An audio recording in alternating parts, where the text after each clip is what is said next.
Hi నమస్తే అండి. నేను సత్యాని. Welcome back to Shri Satya recipes. ఈ వీడియోలో కంద బచ్చలి కూరని తయారు చేయడం చూపిస్తున్నాను.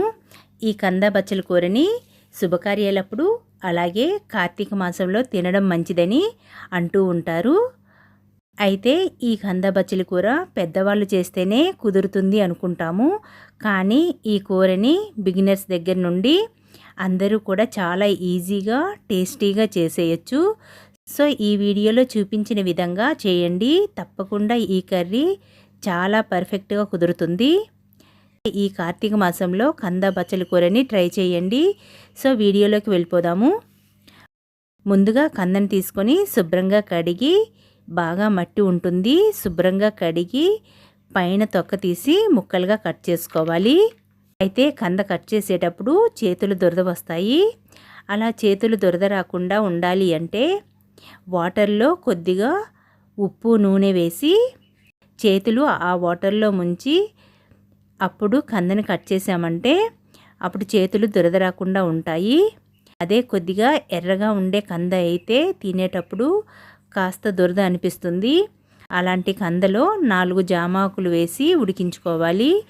అప్పుడు దురద అనిపించదు. కట్ చేసిన కంద ముక్కలను గిన్నెతో చూపిస్తున్నాను. బచ్చలి ఆకును కూడా ఈ గిన్నెతోనే తీసుకోవాలి. కంద కంటే కొద్ది ఎక్కువగా బచ్చలాకుని వేసుకోవాలి. అప్పుడే కంద బచ్చలి కూర పర్ఫెక్ట్గా కుదురుతుంది.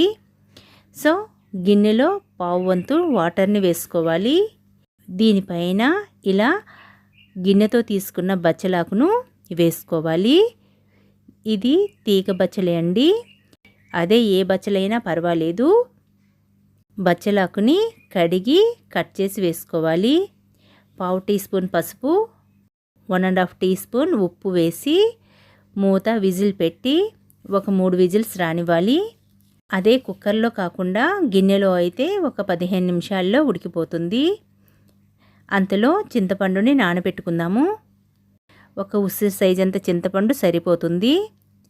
ఒకసారి కడిగి ఒక చిన్న గ్లాస్ వాటర్ వేసి నానబెట్టుకోవాలి.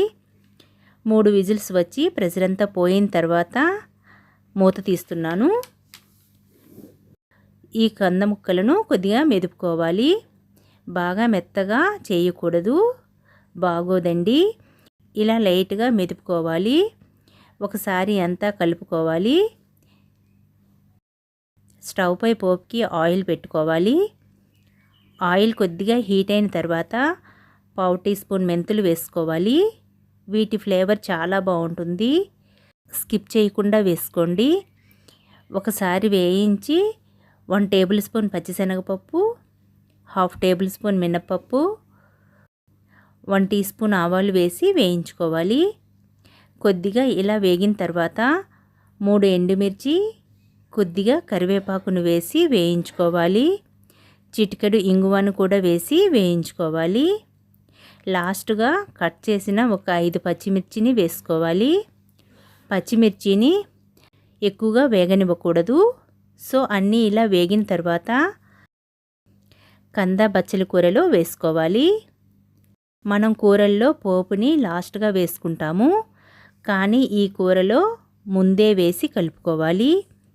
ఈ పోపులతో ఈ కర్రీ ఉడకటం వలన ఈ ఫ్లేవర్స్ అన్నీ పట్టి కూర టేస్ట్ డిఫరెంట్గా చాలా బాగుంటుంది. 1/2 టీ స్పూన్ కారం కూడా వేసి కలుపుకోవాలి.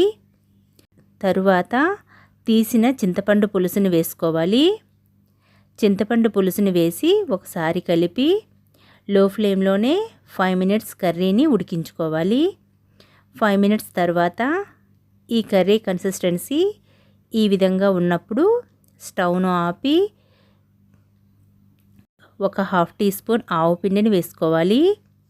ఈ కంద బచ్చలి కూర రుచి మొత్తం దీంతోనే వస్తుంది. సో అంతా ఒకసారి కలిపి 1 గంట పాటు పక్కన ఉంచి అప్పుడు రైస్లో కానీ చపాతీలోకైనా సర్వ్ చేసుకోండి. టేస్ట్ అయితే డిఫరెంట్గా చాలా బాగుంటుంది. సో చూస్తున్నారు కదా, ఇలా చేశారంటే కంద బచ్చలి కూర పర్ఫెక్ట్గా కుదురుతుంది. చేయటం కూడా చాలా ఈజీ అండి. సో ఈ కంద బచ్చలి కూరని బిగినర్స్ దగ్గర నుండి ఎవరైనా చేసేయచ్చు. సో తప్పకుండా ట్రై చేయండి. ఈ వీడియో మీకు నచ్చినట్లయితే లైక్ ఇవ్వడం మర్చిపోకండి. మీ ఫ్రెండ్స్కి బంధువులకి షేర్ చేయండి. మన ఛానల్ని కొత్తగా చూస్తున్న వారైతే సబ్స్క్రైబ్ చేసుకోండి. Thank you.